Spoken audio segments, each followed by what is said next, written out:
Hi there, in our last video we wrote a simple component and we wrote a simple test for it. Now let's go further and write a test that actually does something more interesting. Now we're going to test a submit button. A submit button should add a task to the local storage, and we will keep our tasks here in the local storage.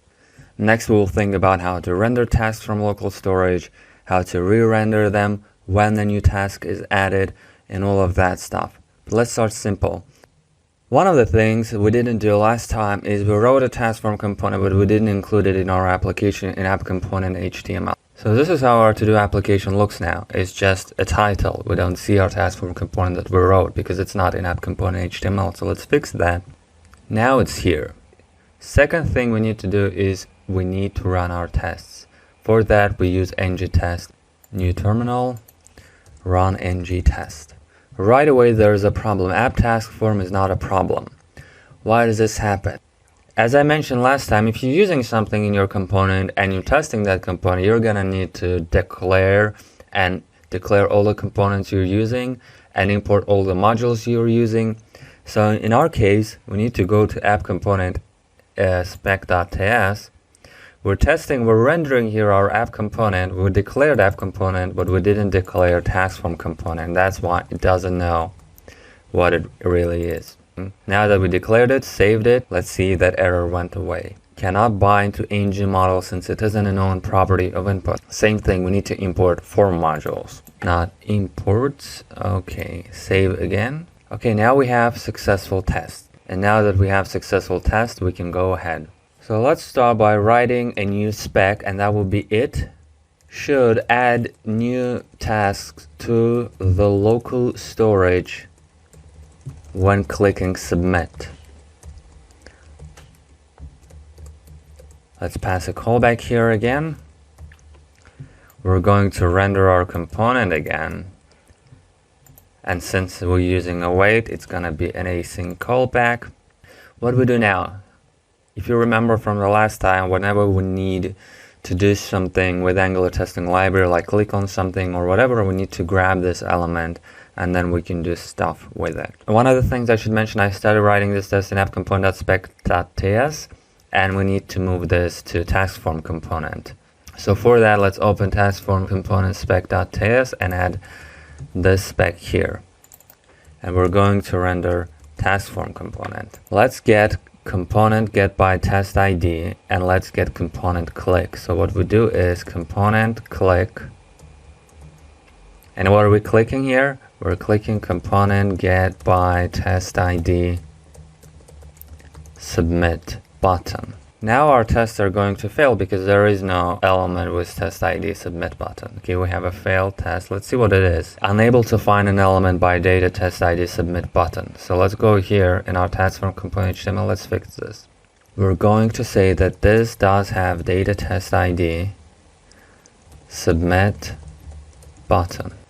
Okay, now our test passed. But before we do our submit, let's actually type something into the input. So we're going to copy and paste this part. Let's save this, see nothing breaks. Okay, everything is good. Now what we need to do is get elements from local storage. Let's say task, local storage get item task. And let's actually JSON parse this, because what we're expecting is a value that is of type array. Well, we're expecting that JSON is a string, but we're expecting it to parse this into an array. Okay, and now let's say expect tasks length to be 1. Just a simple test. We added one task. We're expecting one task to be in our local storage. We have one failed test. Well, because of what? Cannot read property length of null, because there is no local storage item of tasks. For that to be there, we need to add this functionality. So let's do that. So let's add a submit handler here. Submit form. Go to our task form component TS and write this method submit form. To access the value here, we have ng model task name. Let's also pass this task name here and see what do we do. Task name, that's a string, and we can pass this task name here And now in our submit from handler method, what we can do is say we're getting the tasks from local storage get item tasks, just in case we have already some tasks there. JSON parse, and in case this is a null value, we have a fallback that would be just an empty array. And now what we do is we get our task name that is passed here. We create a new task that has a name of task name, and let's also say a completed value that is by default false. Now we push a new value here in our tasks, and now what we need to do is to rewrite the whole task we had in local storage with our new tasks. So JSON, not JSON, so local storage set item JSON stringify tasks, and first we need to specify the key, and that would be tasks. Let's actually save this, run again, and see what tests are failed or what. Oh, okay, so all of our tests passed now, and we can actually go to our application and see what happened. Open your developer tools, go to application and local storage, and see that we have here, this is some old values I had here. Let's do this again. Test, add. So we have it here, name test completed false. If we do some other value here, we have now this another task here as well.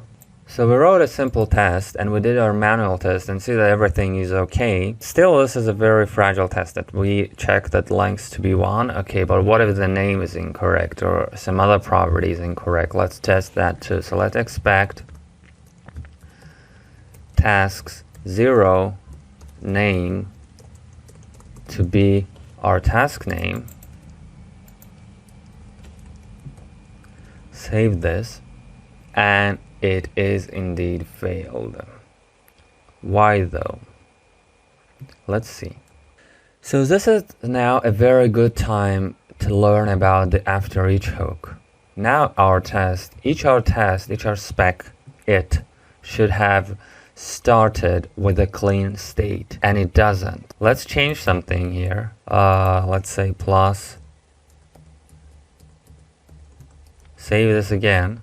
Before it was expected 2 to be 1, now it's expected 3 to be 1. So every time we write to local storage, all the values are still here. Karma reruns our test, and all the values are still in local storage since the last time we ran our tests. This is not good, and it's gonna be interfering with our test. So what we need now, for that case exactly, we have the before each and after each hook. What we can use is we can use the after each hook, after each, pass a callback here, and just set local storage every time.